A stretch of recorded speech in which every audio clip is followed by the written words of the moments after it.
Welcome back to some new r/malicious compliance stories, where people comply to the letter, but not the spirit of a request. I hope you had a great day. Thanks for all the likes and comments on the last video. And now, let's start with the first story. It's called Acronym Compliance. I think acronyms do not save time and make communication more difficult. They only have sense in printed communication, with a first-time use definition. It also assumes that everyone knows the acronyms you are using. I think people who use them constantly are just trying to make what they are saying around not important. I had a manager who I was significantly more experienced than, like by 15 years.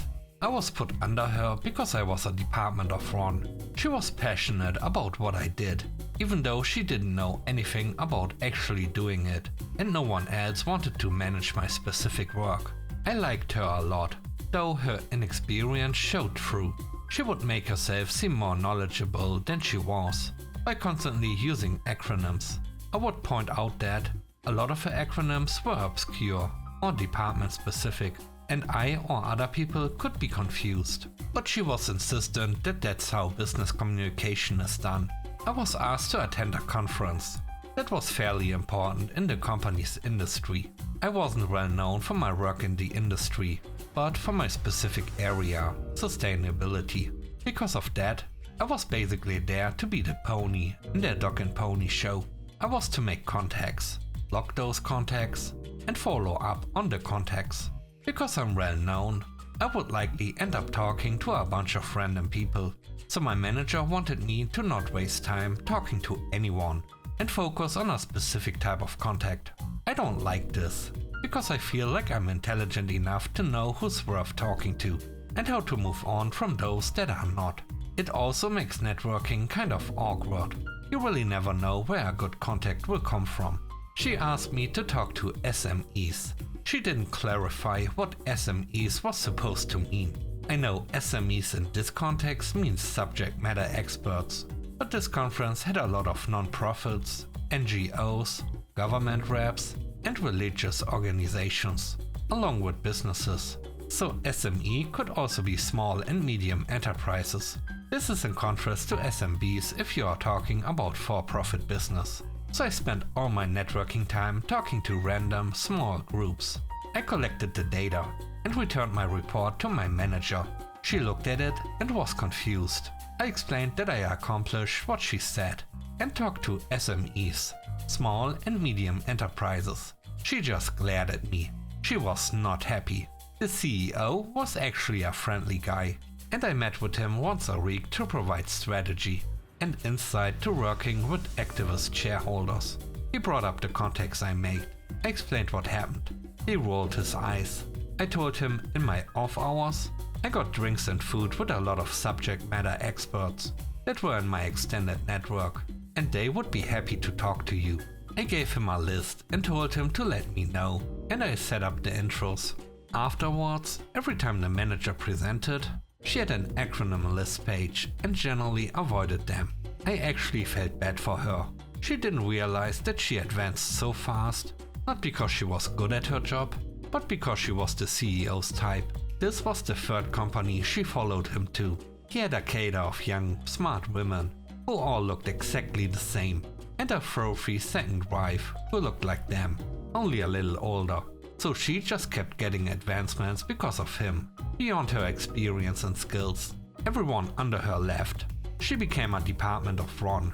She is basically put in a corner at meetings and told not to mess things up, because she did several times.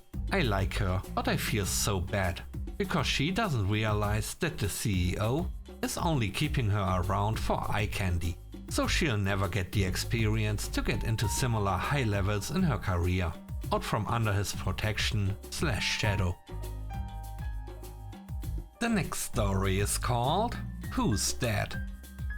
I moved and started a new job about a year ago. My new job had a punch in and out app that required a picture for every punch. I found this a minor annoyance, so I went out of my way to take absurd pictures.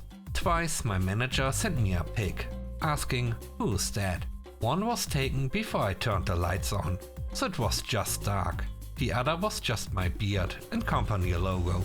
About 3 weeks ago, we migrated to a new Punch app. I had to take a picture for my account setup, but that's it. I still see everyone else taking pictures when they come in, but for some strange reason, I've been exempted. The third story is called With Everything. My brother worked for a pizza place.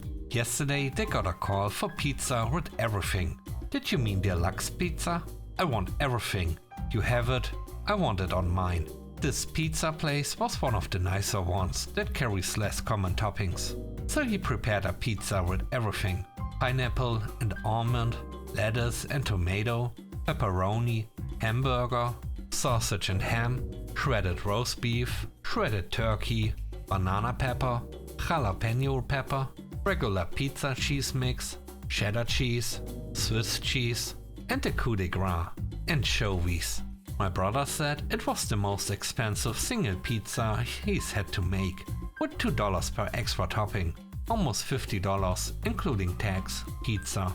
It is extra spicy, extra salty, and so thick and messy, it would have to be eaten with a fork and scissor to deal with the cheese.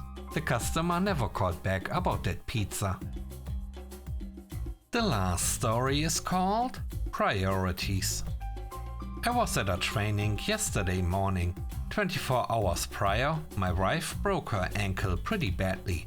I was with her all day that day, and yesterday, during the training, she was recovering from her surgery, while I learned how to use IXL, a math program that's pretty easy to figure out for the most part. The night before the training, my wife and I discussed the financial aspect of missing days.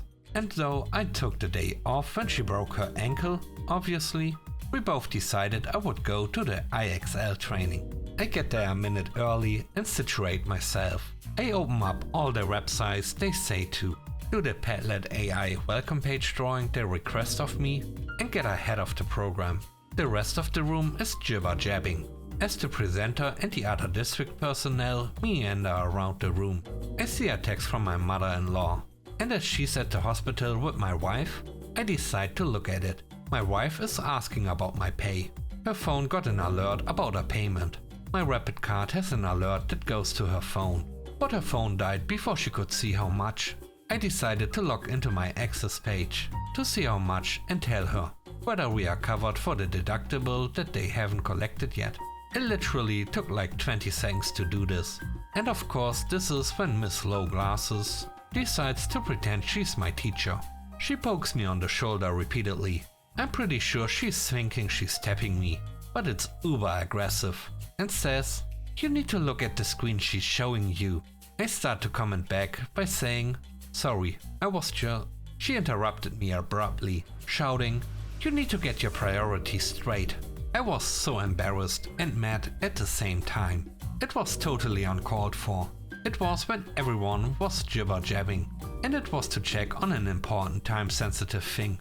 It made me realize that, yes, I do need to get my priorities straight.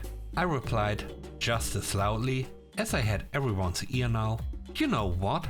I do need to get my priorities straight. My wife's in the hospital. I'll be leaving now." And with that, I walked out. The lady looking at me through her lowered glasses scoffed, and the other district personnel pulled her aside and chided her as I walked out. Thanks for watching the video to the end. I hope you enjoyed it. If you did, please don't forget to leave a like, comment and subscribe. And if you have time, watch another one of my videos. Also, if you want to support me further, check out the channel membership or Patreon. And now I hope you have a great day. See you soon. Bye bye.